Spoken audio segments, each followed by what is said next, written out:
우리 9월 마지막 주요, 다음 주가 되면 10월이 됩니다만은 요즘은 하늘을 보면은 하늘이 맑고 높습니다. 저녁에는 저녁 노을이 참 아름답습니다. 공해가 없다는 얘기겠지요. 이 좋은 계절에 우리가 하나님을 좀 더 가까이 할 뿐만 아니라 우리의 감사가 넘치므로 우리의 모습이, 신앙의 모습이 아름다워지게 되기를 주님 이름으로 축원합니다. 우리가 사는 이 시대는 참 짜증나는 시대입니다. 주말뿐만 아니라 평일에도 도심지에 가면은 아주 편치 못한 사람들이 많은지 곳곳에서 데모가 일어나고 있습니다. 이번 10월 3일에는 우리 많은 믿는 사람들이나 기도하는 사람이나 나라를 사랑하는 사람들이 이래서는 되겠는가? 이 나라를 바로 세우는 일에 한번 우리가 나서야 되지 않겠는가? 제가 소속되어져 있는 보수주의 연합 자유주의 연대도 시간을 정해서 함께 나서기로 결정을 했습니다. 혹시 시간 나시는 분들은 함께 해서라도 어떻게 하든지 이 나라가 하나님 앞에 바로 서고 복된 나라가 될 수 있도록 한번 사회주의로 기울어져 버리면 되돌아오기는 참으로 힘듭니다. 사회주의로 기울어진 그 나라들이 그 결과가 아주 고통스러워도 돌아오지 않습니다. 그러므로 이 나라가 어떤 나라입니까? 하나님 축복으로, 하나님 보호하심으로 여기까지 잿더미에서 올라왔는데 이것을 베네수엘라처럼 만들 수는 없는 노릇이 아닙니까? 이 시대는 참으로 짜증나는 그런 시대입니다. 대통령이나 모든 정치하는 사람들의 모습을 보면은 우리로 하여금 짜증나게 만들어줍니다. 이 짜증나는 세상에서도 우리가 어떻게 감사를 찾을 수 있고 감사하며 살 수 있을까? 이렇게 이 짜증나는 세상에도 감사를 찾고 감사로 살아가는 사람들에게는 그 개인에게 육체적으로, 정신적으로, 영적으로 도움이 될 뿐만 아니라 하나님께도 영광을 돌리고 하나님의 보상을 받을 수 있는 것이 바로 어떤 경우일지라도 감사 생활하는 것입니다.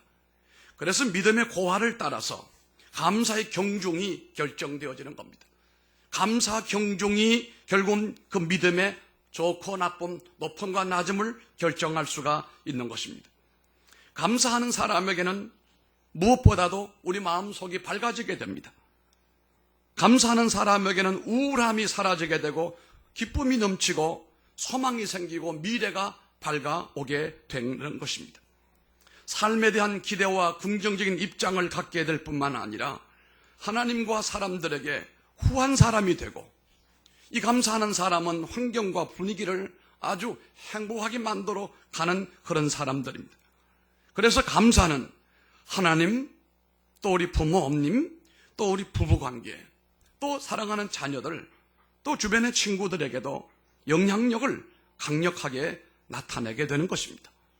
사람들은 흔히 인과라고 하는 말을 써요. 인과, 응보 뭐 이렇게 말하는 인과. 인과라는 뜻이 뭡니까?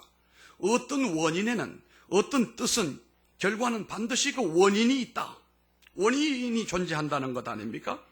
그것은 나무가 있기에 열매가 열린다라고 하는 것과 같습니다. 감사의 이유를 찾지 못한 채로 인생을 불평으로 살아가다 보면은 그 마음도 어두워지게 되고 하나님의 선물, 하나님의 은혜를 입기가 곤란하다는 것입니다. 이유 없이 밥을 먹고 까닭 없이 공부하는 것과 별로 다를 바가 없습니다. 본문은 우리에게 감사하고 기뻐해야 될 이유들이 어떤 것인지를 분명히 말씀하고 있습니다. 이 말씀 속에서 나에게 지금까지 베푸신 하나님의 은혜에 늘 우리가 감사하고 있습니다마는 더 감사가 메아리치는 역사가 있기를 바랍니다. 먼저 나의 형벌을 사하여 형벌을 제하여 주심에 대하여 감사해야 됩니다. 읽었던 말씀 15절의 말씀입니다. 여호와가 너의 형벌을 제하였고, 여호와가 여러분들이 무엇을 제했다고 말씀했습니까? 형벌을 제하셨다. 그렇게 말씀하고 있음을 확인하게 됩니다. 형벌이 무엇인지는 여러분들이 알 겁니다. 우리는 죄 때문에 형벌을 받아 지옥 가야 할 사람들이에요.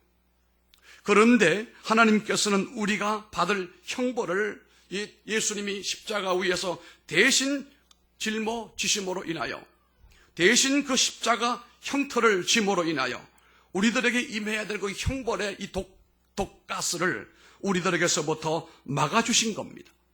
이사야 53장 5절의 말씀을 보게 되면은 그 형벌을 제거하는 방법이 뭡니까? 우리에게 주어지는 저주와 억한 온갖 모든 죄악의 이 징벌을 제거하는 방법이 어떤 것인가? 저가 찔림은 우리의 허물을 인함이요 저가 상함은 우리의 죄악을 인함이라라고 말씀을 했습니다. 그리고 그가 채찍에 맞음으로 우리가 나음을 입었도다 말씀했습니다. 주님이 대신 형벌을 맞으심으로 인하여 우리는 나음을 입었고 죄로부터 벗어나게 되고 저주에서부터 노임을 받게 됐다는 놀라운 사실입니다. 우리는 이 죄와 저주의 그늘에서 놀라웁게도 은혜와 사랑과 축복의 높은 자리로 앉게 된 것에 대하여 얼마나 감사하고 있는지 모르겠습니다.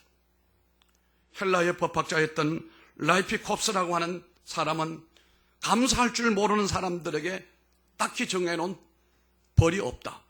그 이유는 하나님께서 직접 내리기 때문이다 라고 얘기를 한 적이 있습니다. 작은 은혜도 보답하지 않고 감사하지 않을 때 우리는 배은망덕하다. 하물며 내가 받을 지옥 형벌을 제해 주시고 내가 짊어지고 있는 저주와 온갖 죄의 그 악함 독가스를 내 몸에서부터 제하여 주므로 우리가 하나님의 은혜 청정지역에 들어갈 수 있게 된 이 사실에 대하여 늘 항상 잊지 않고 감사할 수 있어야 된다는 말씀입니다. 오늘 이 본문의 저자는 스바냐라고 하는 선지자입니다. 이 스바냐 선지자는 이 내용을 3장으로 예언을 했던 선지자입니다. 유다 지역에서 선지자 활동을 했는데 유다 마지막에 바빌론으로 붙들려 가기 직전에 므낫세와 아몬 왕이라고 하는 왕이 통치할 때 선지자 활동을 했던 고독의 남자였습니다. 왜냐하면 이 므낫세와 아몬 왕 시대는 얼마나 하나님을 멀리하고 바알을 섬기고 우상을 섬겼는지 하나님이 그들에게 벌을 내리시고 지금 이 나라를 완전히 바벨론으로 옮겨놓으려고 하시고 징벌하시려고 하는 직전에 이 스바냐가 이 하나님의 말씀을 우리에게 전하고 있다는 사실입니다. 그래서 원수들에게 압제를 당하고 하나님의 은혜와 도움이 없이 그들이 물질에 엄청난 손해를 많이 보았습니다. 자신의 힘으로 나라를 운영할 그런 여력이 없는 가운데 있으며